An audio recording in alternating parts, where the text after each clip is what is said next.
Good morning, everybody. It is August 31st today. So yes, we drove all night. Didn't quite make it. I slept in the truck, probably in a town about an hour away. But anyways, we're here, and it's a busy day today. So we have the bin crew here building these two hopper bins, and they are 2106s. So 21 diameter, 21 foot diameter, and 6 rings tall. So we have the big John Deere here hooked onto their bin crane, and in the way of the bin crane is a new Farm King auger that we just got delivered here to reach these 12 ring bins, those bins. So we'll do a walk around. We definitely have a bit of an equipment update that we'll have to do at some point, but as of right now, I actually came up to desiccate wheat. I probably got about a day and a half of desiccating the wheat. And then what you also don't see is Evan. He's our electrician. He's behind these two big bins right now. He is wiring our generator as we speak. So the goal is the generator will run the 4 fans. There's 2 fans per big bin, and so that way we can at least fill them, because like I said before, you cannot fill those bins without being able to cool it and without being able to run the unloads to get it out. Otherwise, you just have a ticking time bomb in there. Something starts to go wrong, your temperatures are starting to spike and go through the roof. You can't even turn it or cool it because you don't have power. So we just built bins, but if we couldn't get power to those fans one way or another, either it be through SAS power or a generator, we would not be able to use them. We'd have to bag it all. So I'm happy that we're not gonna have to use bags. Well, we shouldn't have to use too many bags. Actually, in saying that, I hope that I have to use a ton of bags and still fill the bins, because that means that we have a really good crop. But in saying that, we shouldn't have to use too many bags this year, unless things go crazy. And then as far as getting the dryer, getting the augers, electric motors on those dry and wet augers, I don't know if we're gonna have that done this year. I don't know if we're gonna have a working dryer. We still don't have our propane tanks, though they are on order. There's a bunch of different things we're all waiting for, and I'm not sure. We'll find out what the generator should run. I think that it could run the dryer and the augers, as long as we don't turn any other fans on or something like that. I do believe it's 156 kVA genset, ran by a 6.8 liter John Deere engine. So I do like that engine, because that's the same engine that was in our 7220 front wheel assist tractors that we had, and the thing started like a champ, and it ran pretty good. So the auger, it's Farm King. It's got the teleswing or the Rodano, whatever you want to call it, on here. Makes dumping really easy, and it's the 124. So when you go to the 124 feet long, they get rid of the cables and they go steel braces, and the whole unit is big. It's massive. It's 19 feet wide without putting out the axles, and I actually got it pulled here, and I guess it was not a fun trip. The guy who always pulls my air drills says it's about 1,000 times worse than pulling an air drill. So mostly because of the backswing, right? Yes, there does have steerable tires, but unless you have hydraulics on your truck and a way that you can, hit your hydraulic lever from inside your truck, which wasn't an option, then you can't use the steer assist on this auger. So I believe this auger is going to take something like 300 horsepower, something like that. Obviously, it depends on how tough the grain is that we're putting into those bins over there. I do not have a front wheel assist that's 300 horsepower. Typically, we use big Berts at home, like the 4640s, 4650s, and the 4840 and stuff like that. They're like that 160 horsepower. That would still run it. You just wouldn't be able to run to capacity, probably. You wouldn't be able to go full jam, and we're probably not going to go full jam anyways. Then this here is their bin crane. We'll get to see them work with this, hopefully. Well, I guess we'll see, because I got to go spraying, you guys. I got to come out. Like I said, I got to desiccate wheat. These are just semi-tires, dualed up semi-tires. That looks fairly beefy as well. And I got to do some mowing and rototilling, and I doubt I'll get that done because, we're still combining home and I need to get back, though we are on the closing end. We only got a few days left. I can't even find my grain auger anymore. So things are growing out of control. We got to move this gravel out of the way so we can get access to our bins, and we got a whole pile of stuff that we got to get done. So stay tuned. All right, so it is like supper time, and we've been running around with chickens with their head chopped off all day. It's been 33 degrees Celsius up here. It is hot and humid. I'm sweating in places I didn't even know I had places, and that was a lot more information. You guys didn't even need to know that, but anyways, they got one hopper up. We did not get to see him put it down. I wasn't here. I just got back here actually, and they're working on the last one here. So a lot different than how they build flat bottoms. Not the same crew, if you're wondering, totally different crews. Flat bottoms, they go up by hydraulic jacks, and they do one ring at a time. They obviously start at the roof. These guys also start at the roof. And then these guys, they just jack it, put a ring on, jack it, put a ring on. These hoppers, they use a crane. This is a bin crane. And then they build the roof. See, we can't even really take a look. Oh yeah, we could go up on here. I'm sure we could. This strap here is to make sure that the wind doesn't catch it and kind of blow it. And normally they put something inside so that way they can pull up on the roof, and they just lift it up, and then they just put a ring on and everything just like that. So let's wander up here and see what we can figure out. If you hear a noise in the background, that is my pump. I was running around checking crops, checking stages. Completely forgot that I needed to actually fill my water reserve so I can go spraying this evening, but it's still too hot right now to go. So, oh, don't want to miss that. We got 3 points of contact. I got 2 legs and 1 arm. That's all I need. Let's wander up here. Right there. That's the contraption that they use, so that way they can lift it. If you're wondering what this thing will lift, that's a very good question. Whoa, almost got dizzy there for a second. Don't do that again. So, I think he told me it can lift 8,000 pounds. Something like that. He can do, this is a 21-foot diameter. It's a 2106, so it means it's 6 rings. I think he can do some 27 diameters, maybe a 2706. Anyway, once it gets too big, what they'll do is, what he told me, is they can't put the bottom last 1 or 2 rings on, and they definitely can't lift it up to put it on a hopper. It's just too much. It will actually, he's broken 1 cylinder before, so it will actually break the crane. So he'll get most of them all set up in a row if he's doing a row, and then they'll call a crane to come in, and then the crane will pick them up. They'll put the last few rings on, set them on the hopper, and so on like that. But he can get the majority of the work done. Anyways, that was not needed on ours. These ones are going up really awesome. We'll have the moisture and temperature cable. I do believe we have that in here. And the aeration fans. So yeah, things are coming along, you guys. So this one's gonna go on that hopper. That auger is obviously our dry auger, because that's the dry bin. Once this bin is in place, then we'll put the auger.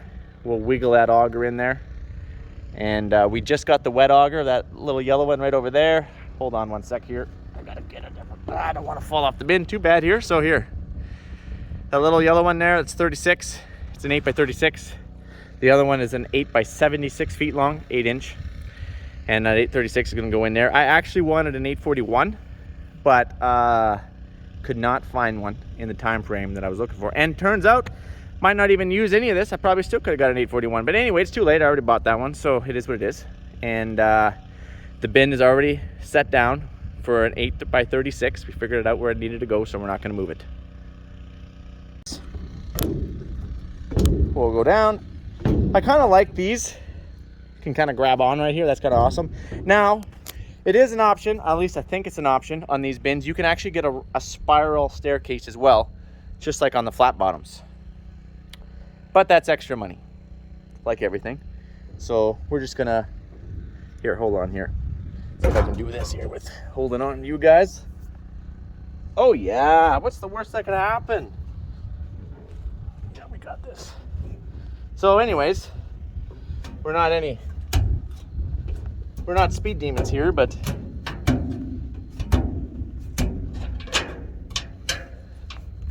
there we go. So then we'll throw these aeration fans on and we'll get these puppies wired in, and we're getting one step closer anyway. So I know you guys probably have a few questions like, Mike, why would you have continued to put up the bins, get that extra auger, if you're not sure if you're actually going to be running the dryer this year or not? Well, all this stuff has already been bought, so it's just getting set up and get put in place. And the rest of it, well, we'll kind of play it by ear. We'll see how it all goes. You know, hopefully it stays a real hot and dry fall. That would be awesome if it would. And maybe it'd be awesome if we didn't even have to use the dryer, or didn't have to even have the desire to use the dryer. Because it still costs money to dry. You still have to run a generator, or you have to run power. And we have to get propane tanks here yet. That's another thing that has to be done. Because yes, you can run them on natural gas, but there's no natural gas line close. So propane is by far going to be our cheapest bet. So we still got to get our propane tanks yet. Also, I don't know if I said this or not, but it's a Super B16. I don't know if I've actually taken you guys around, but there it is. If I haven't, voila. Do I know anything about them? Absolutely not. Do we have one back home? Yes, we do. We have a Super B20 or 24 or something like that back home. We use it for chickpeas when we grow chickpeas, because chickpeas are a really late growing season. But typically, I'm not the guy doing the drying. That's my older brother, Terry. So he knows his way around this dryer very well. I, on the other hand, am going to have to call him and be like, how the heck do I turn this thing on? And so on and so forth. But we'll get it figured. We'll get it figured, you guys. Oh, the generator, right? We haven't even discussed that yet. So we got it wired in. Whoops, sorry about that. I almost dropped my phone. So this one comes on a skid. Comes in a kind of a steel shack with a 500-gallon fuel tank on the skid. Hold on here. Hold on. Sorry about that. I was having some cord issues. This little gauge right here, there's your gauge. Tells you how much fuel you have. So we're about 2/3, 3/4. How long will it run on this? Great question. No idea. Probably depends on how much you have running and how much load the generator is using, I would assume. It says 3-phase, but we bought this panel used and it was 3-phase, and everything's been now converted. And yeah, it's just sitting here on wheels. Everything what you see here is temporarily. This is what we call temporary power. And then in here is the generator. Nothing fancy, pretty old school, pretty basic, very basic. 21,000 hours on it. Seems like a lot of hours in the ag world, but I've seen a lot of generators with 30 and 50,000 hours on it. Have they done engines? I have no idea. So this is a John Deere engine. Right here, like I said, I think it's the 6.8. I know it is. I've seen that somewhere on here. Serial number. So, oil, desperately in need of an oil change. This is a temporary battery that we have set up. I think this is, you can get that John Deere, that big John Deere battery with 2 posts on the end, because that's exactly what was in the front wheel assist 7220. Makes sense that I would sit that. Air filter is good. Radiator it might be leaking a little bit, I'm not sure. We'll go take a look at that. Believe me, when this thing is roaring in here, you cannot hear yourself think. Having an engine roaring away in a tin building is pretty loud. It's pretty loud. Yeah, now that I deafened you guys.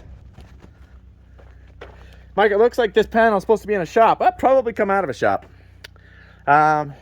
We got a little bit of we got some oil, some leakage here. So I'm no mechanic, but that's probably going to be a problem in the future. But hopefully it'll get us 100 hours or so. And obviously we want to bury everything, but we're not going to bury everything with a generator sitting here. When SAS Power actually, gets here, They might as well wait until we cut this wheat. No sense of tramping down our wheat crop now and trenching, because they got a trench out here. They're going to be pulling it for a ways, and they're going to trench out in the field, and then they're going to come out over here on an angle like this, and we're going to plunk the panel right in here, their panel. And in which case, then we will wire in everything to the panel, and then we will trench and bury all the cables. But right now, we have fans, and like I said, once things start getting desperate, you don't care about how things look. All you care about is, like, can I turn that freaking fan on? And yes, I can. And I can run all four, no problem. And I could probably run all four and probably those hopper ones yet. So let's fire up the generator just because. Prepare your ears. If you need to turn down the volume, this is probably a good time to do so. So again, probably should turn down the volume. It's gonna get a little loud. And I'm not saying that, I don't even think all my gauges work. But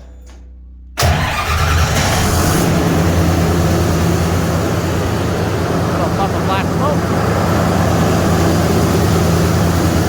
This gauge doesn't work. My ampage gauge tells you how much draw you have. I don't think that's working. I don't think another one does.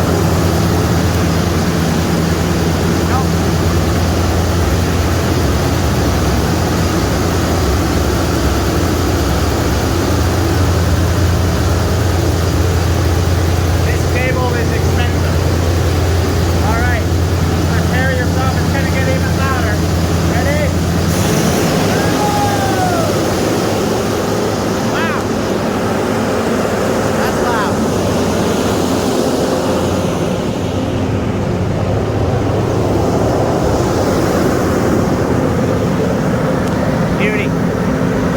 About having a John Deere engine in there is my John Deere dealership's only about 25 minutes away. That is awesome. Let's turn on a fan just because. You gotta hold it. Ready? Hold. Oh. Right, I gotta turn on the main breaker. Hey. Oh yeah, it's this one. Main breaker. Alright. Alright, push to hold, push to hold. There.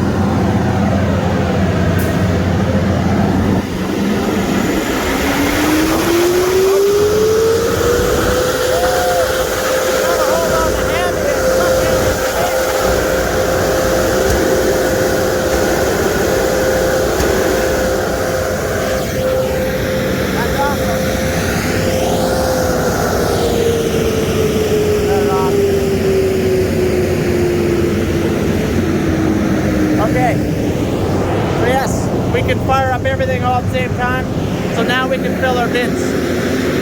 Oh, and then we also have an extension cord. This here is an extension cord, basically big welder cable. That way we can use our unloads. So yes, we can even offload the bin. So that's it in a nutshell, you guys. Let's idle this thing down.